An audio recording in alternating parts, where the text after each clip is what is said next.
How long does it take to install a DCC decoder in an old HO Scale Locomotive with directional lights front and back?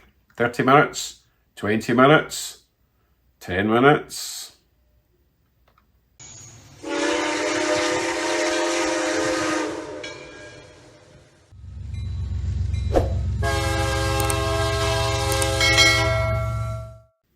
Hello YouTubes, welcome to the 10-minute decoder challenge. I am going to attempt to install a basic function, forward and back, speed up, slow down, directional lighting decoder chip into this old HO Scale Atlas locomotive in under 10 minutes. So we have an old Atlas made in Austria, Santa Fe SD24. We have a TCS T4 LED, which is actually a pretty good decoder. It is basic, but it has 3 separate light functions, which is pretty neat, which I'm not using today. I'm just using front and rear, which is actually just one function. Anyway, regardless, that's the decoder I'm using. It's got a little 9-wire harness that goes into the decoder, which is in that bag. And I'm not even going to take this out of the bag. That's going to be part of the challenge. That just plugs into the decoder. These wires get wired up to their corresponding places, and I've got 2 of these micro LEDs, one for the front, one for the back. This is actually going to take longer than anything else because I'm going to be hot gluing these in to the shell, so I need to hold these in position for a minute. So that's 2 minutes of my time just with gluing them in place. I've got everything else ready, and I'm going to do everything in one shot, and there's going to be a little clock down there so you can see how long it'll take. So by all means, if you want to pause the video, leave a comment. How long do you think this is going to take? Is it am I going to even be able to do it in under 10, or is it going to be 20, 30 minutes? I think I've got everything ready. My hot glue gun is hot. My soldering iron is irony.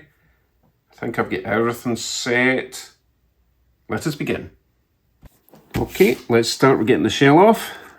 Thankfully, it's pretty easy to get this one off.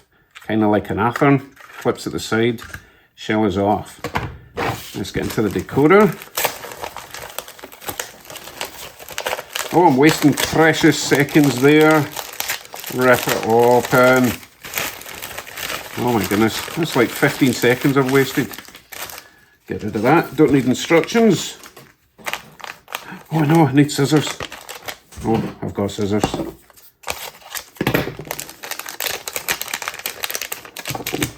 Get rid of that. Plug my little harness into my decoder. Make sure it's in the right way round. Can only go in one way. Well, unless you really manhandle it, but then it won't work. Right, decoder's plugged in. Where am I going to put it? I think I'll probably put it there. So let's see, do I snip it first? Oh, it's just a wee bit awkward. Let's not overthink this. Let's clear this up first. So I've got 2 wires on this side that need to connect together. I've got 2 wires on that side that need to connect together. They need to come off the motor. I don't need that bulb.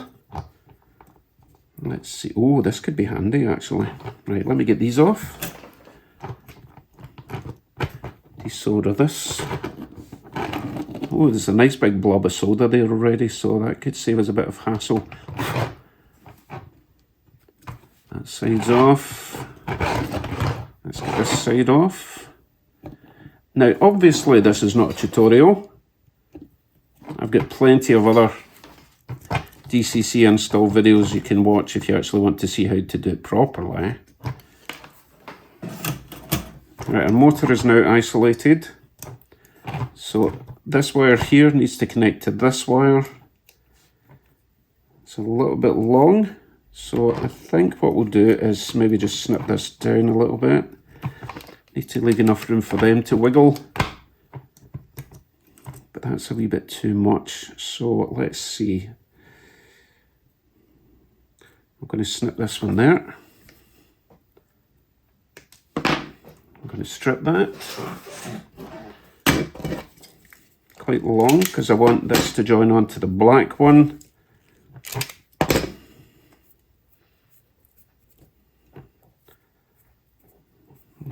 flux in that one, bit of flux in that one. Should have twisted them together first. That's okay, I'll do it properly on the other side.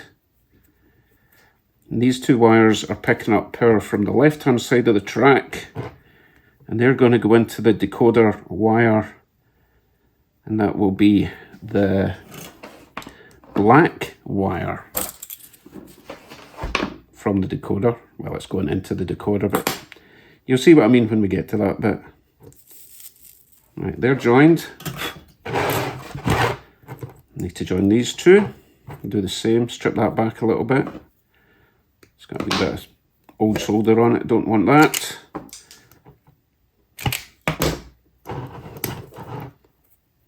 Join them together. Oh my goodness, we're up at 3.5 minutes already.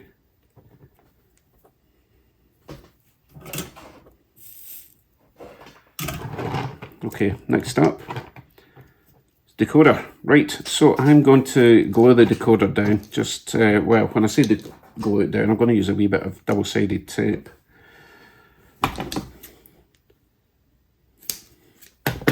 Stick that down there. Seems like a good a spot as any. Waste another minute getting the backing tape off. Oh, come on, come on, come on. Tweezers.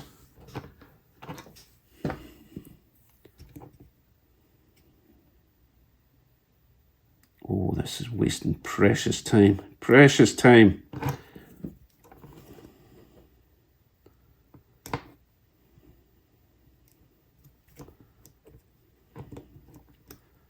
Oh my goodness, that was what, about 30 odd seconds? Right, you stick down there.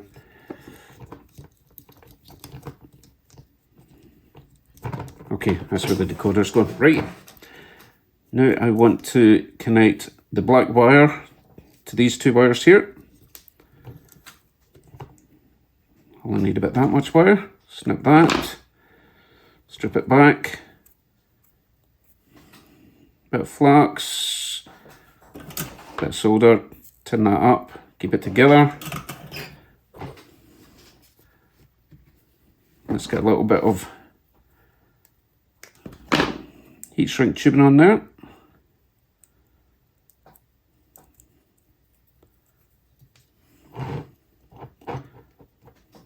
Snip that down a little bit, that's a bit big. Get my little crocodile clip.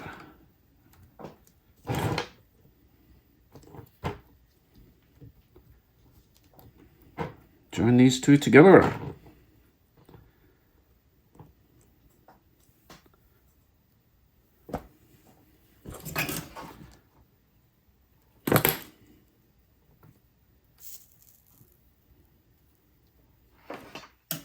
Burn my fingers just a little bit, not too much, just enough to induce a bit of pain. Get my heat shrink over.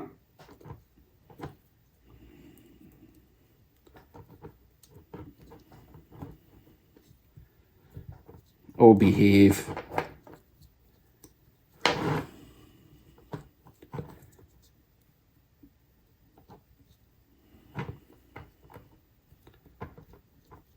Okay.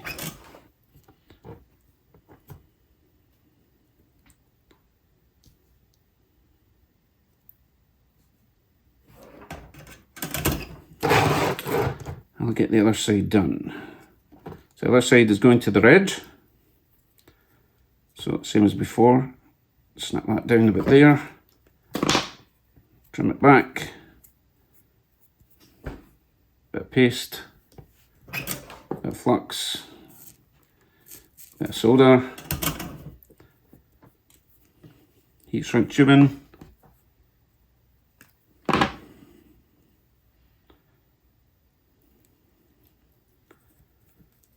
join these two together. It's too long. Snap you down. Crocodile clip. Come on, do your thing.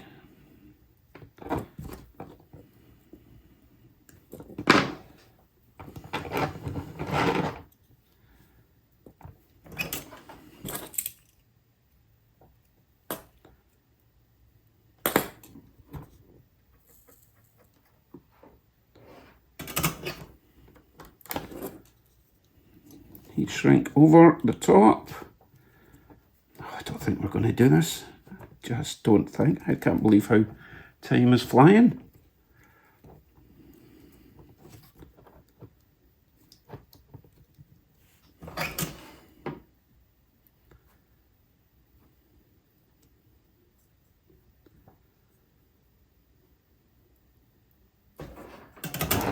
Okay, so technically all I have to do to get this working is connect the grey wire to the left rail, which is this one. Sorry, grey wire to the left side of the motor, which is that one there. And the orange wire to the other side. If I can get this done in the next minute and a half, then technically we've got a decoder, albeit without lights. Orange. Snip, strip, solder.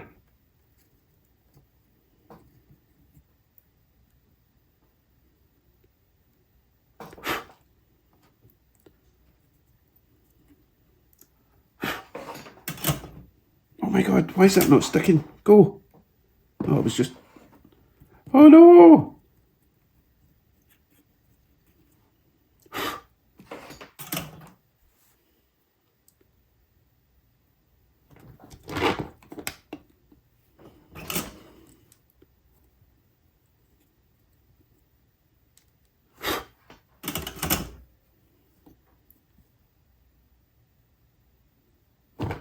Okay, technically it's installed.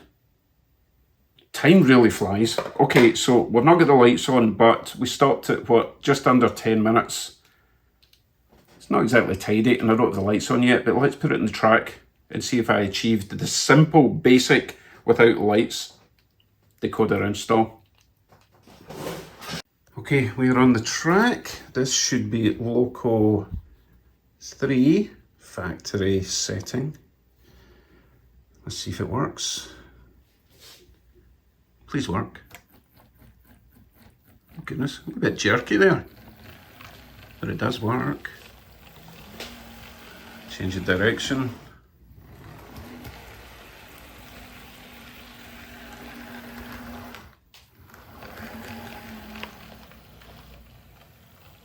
Excellent. So I did it, sort of. So I don't think there's any way to install a decoder with lights in under 10 minutes, but prove me wrong, why don't you?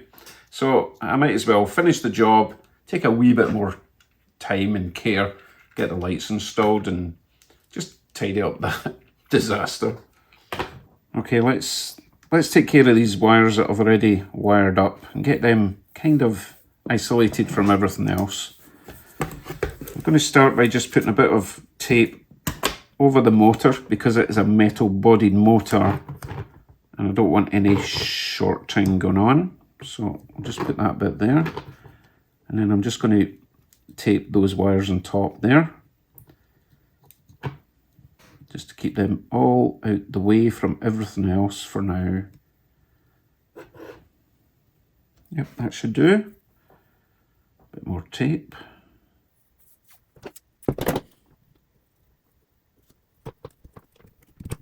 Okay, that keeps them all secure. Still got movement. Okay, lights. So, I mentioned before, this decoder actually has extra functions compared to the Digitrax basic decoder, which only has the lights front and back. This has the option for flashing ditch lights, which is pretty neat, but I'm not doing that in this one at the moment. So I'm not going to need the violet and green light for this particular install, but I'm not going to snip them way too close because I might change my mind in the future. So we'll leave about 3/4 of an inch of wire there. So we're not using them. So all that's left then is the white, the yellow and the blue. The white goes to the negative of the front light. The yellow goes to the negative of the rear light, and the positive from the front and the back join on to this blue, which is a sort of common positive. Getting used to this, it's getting easier, but now I need to install some tiny LEDs one away down there at the back, and one away up there at the front. Now this did originally come with a plastic light strip to transfer the light all the way front and back. It doesn't really work very well, so I've actually cut that off. So we've just got a tiny bit of plastic for the lens coming through there, and the same at the back. And those micro LEDs are just amazingly bright for the size they are. You can even see that little thing. So that's what I'm using the hot glue gun for. And I'm not going to cut them at the moment, the wires that is, because I want as much wiggle room as possible once these are installed, so I don't just yank them out. Right, let me grab the hot glue gun. I'm going to put this in its cradle, make life a little bit easier for me. Now, not all LEDs are the same. This particular brand has the red is the positive, but the blue is the negative, which gets a bit confusing when you've got to wire up the positive to the common blue in the decoder, but as long as you know that from the start. Right, this may take a wee bit of fiddling about, so I will speed this bit up for you so you're not bored out your minds.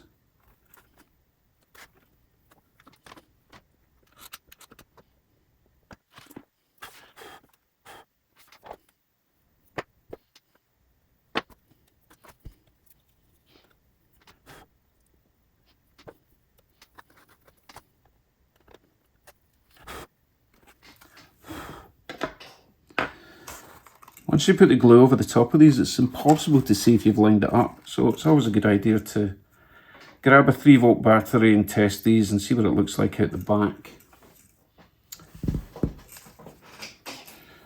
I always keep my 3-volt battery and an LED in here. The LED is to test the battery, and the battery is to test the other LEDs. There is method to my madness.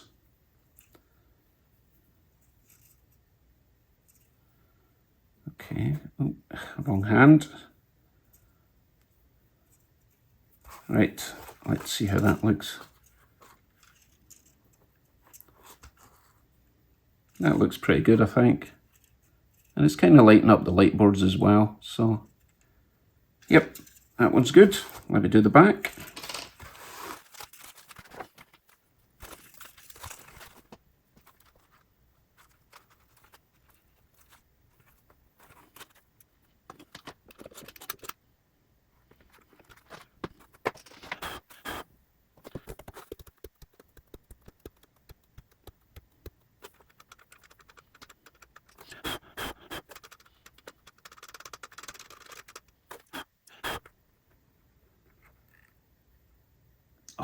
I think I let go too early. Damn it.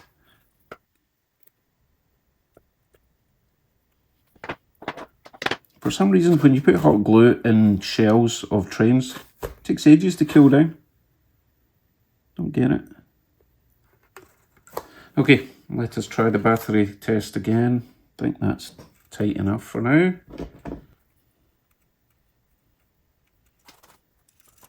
Looks good to me.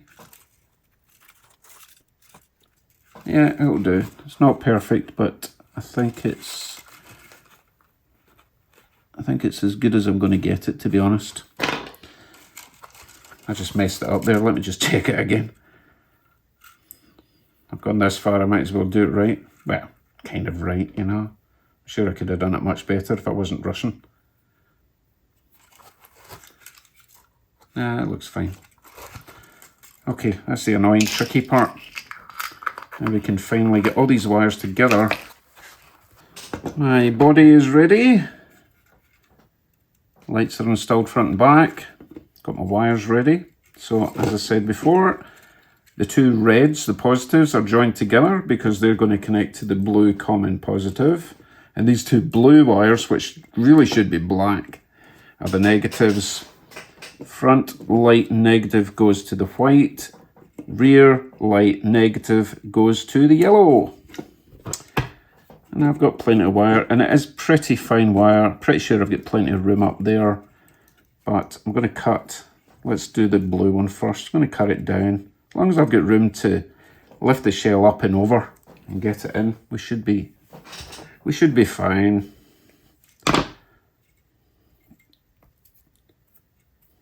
little bit of tinning as always.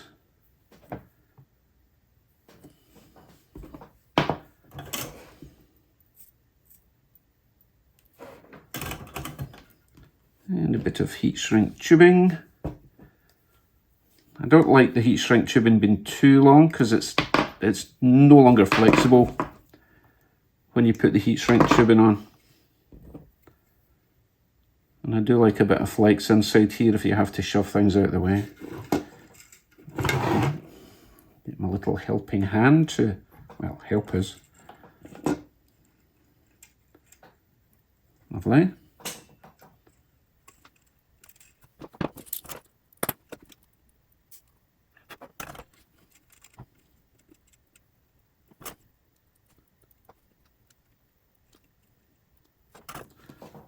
So that's our front and rear positives hooked up to the common positive. Now we've got our front negative to go to the white.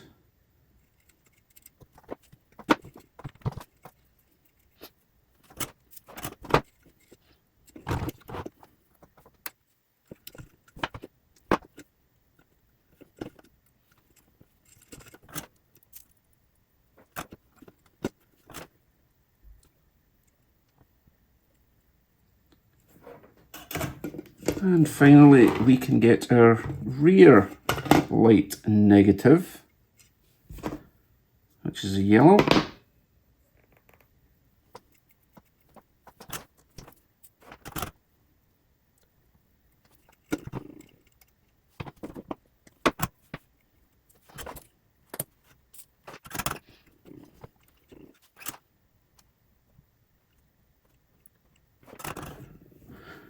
And our wiring is complete.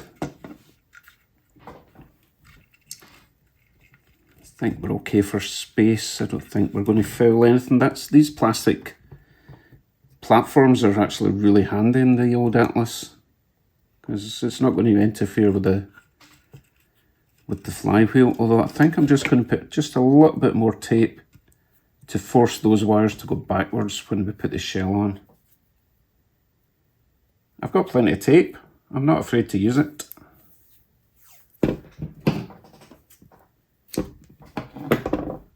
Just a wee smidge of tape over there.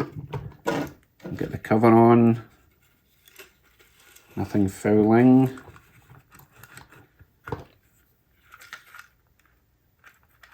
Oh, one wire was fouling. Stop being a foul wire.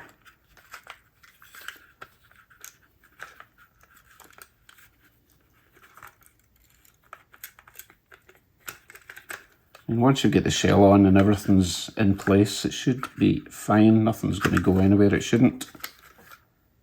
And we're good. I've already got the knuckle coupler in the back. Clip you down. I'll line it up first.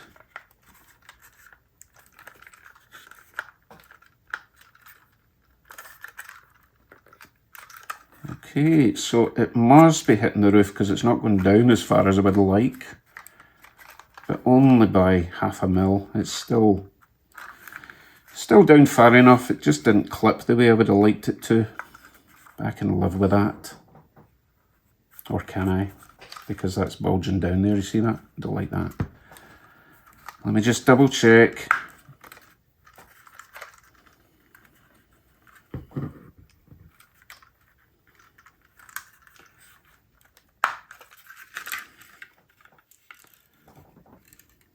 Not absolutely sure what's hitting because nothing's any higher than it was before.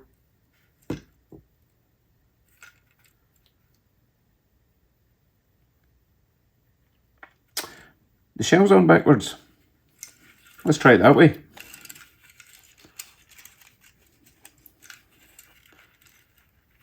Can't believe I didn't notice that.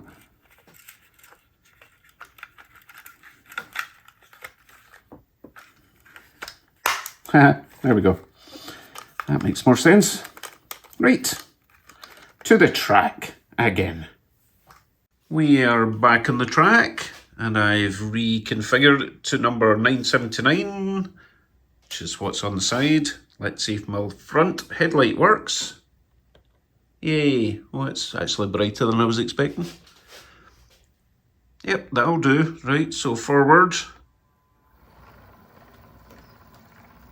That's as slow as we can go. I think this might even have a 3-pole motor. It is quite old. Any slower than that and it just jerks. Right, let's try changing direction. Backlight should come on. And everything. Running boards the lot. That's actually really nice. I like that. Strangely quiet running backwards. Maybe I'll just run it backwards. Yeah, it's actually quite nice going backwards. It's a shame the shell had to go in that way. And change direction again. You know what? Don't need a sound decoder, it's got its own soundtrack. It's a nice looking locomotive, I like it. Right, give it a bit of speed, follow it around the track for a lap.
So there we go, 10-minute DCC install, albeit without the lights, but it just goes to show it's not that complicated. Take your time, make it a bit neater, add the lights. You're still up to about 30 minutes to install a DCC decoder in that style of locomotive. Some of them you have to actually isolate the motor from the chassis. They're a bit more complicated, but you've probably seen that in a previous video that I've done, especially in the Atom Blue box. They all have to have the motor isolated, but those ones are easy. That one was not the best candidate, to be honest, because that motor's not great. I would like it a lot smoother than that, but we'll see. I'll possibly look into upgrading that motor because I do like that locomotive. I think it looks nice. I think it deserves another chance in life. Okay, back to scenery. You probably saw on that little loop that I've got half my mountain with grass. I've got the other half to do, so I need to get stuck into that and get this corner finished. Still got to ballast the track in that corner because I've got the whole layout to do. Thanks for watching. See you soon. Bye for now.